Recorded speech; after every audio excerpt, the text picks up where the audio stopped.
حضرت علی بن موسیٰ رضا علیہ السلام، آپ کی ولادت باسعادت 11 ذی-القعدہ 148 ہجری کو ہوئی اور آپ کی شہادت 23 ذی-القعدہ 203 ہجری کو ہوئی۔ آپ کے والد گرامی کا نام حضرت موسیٰ کاظم علیہ السلام ہے اور آپ کی والدہ معاجدہ بی بی نجمہ خاتون ہیں۔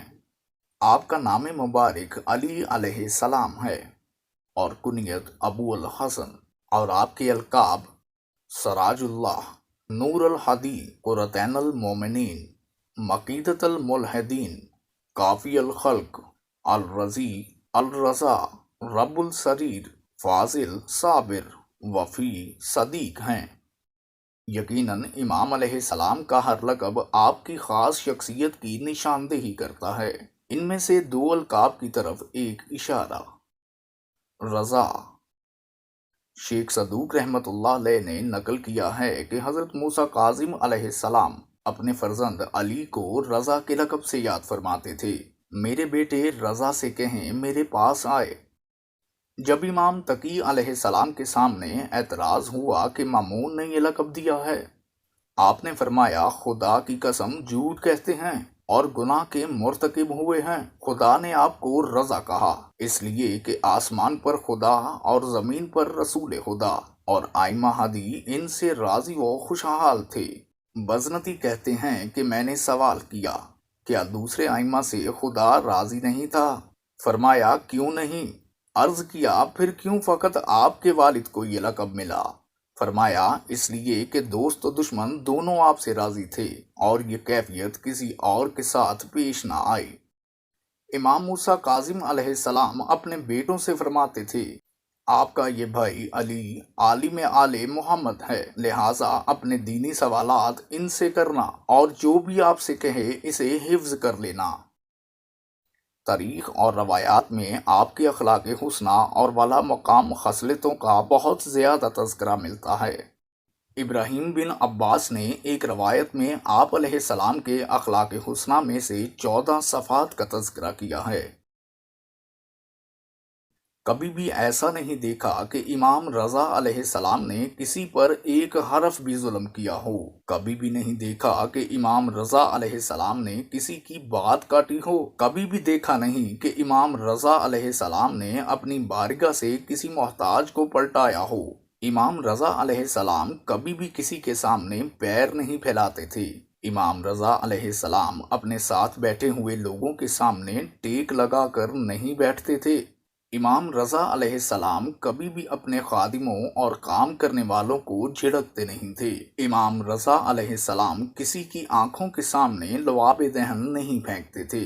کبھی بھی ایسا نہیں دیکھا گیا کہ امام رضا علیہ السلام نے بلند آواز سے کہا لگایا ہو۔ آپ کا ہنسنا مسکراہٹ اور تبسم ہوا کرتا تھا۔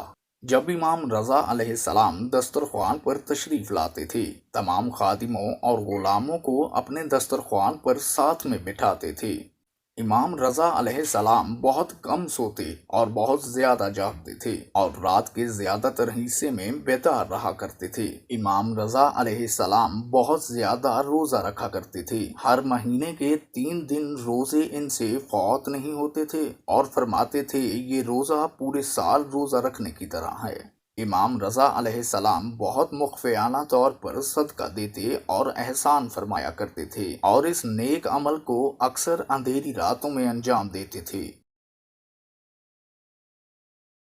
امام ہشتم کو خود امام ہفتم نے عالم آل محمد کے لقب سے نوازا اور تمام بھائیوں کو ان کی طرف رجوع کرنے کو فرمایا، اور آپ علیہ السلام کے مناظرے بھی اس بات پر گواہ ہیں کہ آپ کا علمی میدان میں کوئی ثانی نہیں تھا، جیسا کہ عبدالسلام حربی نے بھی اس کی طرف اشارہ کیا ہے۔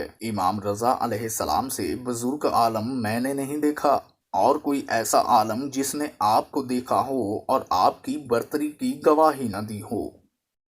آپ تمام زبانوں پر تسلط رکھتے تھے، جیسا کہ عباسلط حروی کہتے ہیں کہ امام رضا علیہ السلام لوگوں سے ان کی زبان میں گفتگو فرمایا کرتے تھے اور خدا کی قسم ہر زبان اور لغت میں دوسروں سے زیادہ فصیح و عالم تھے۔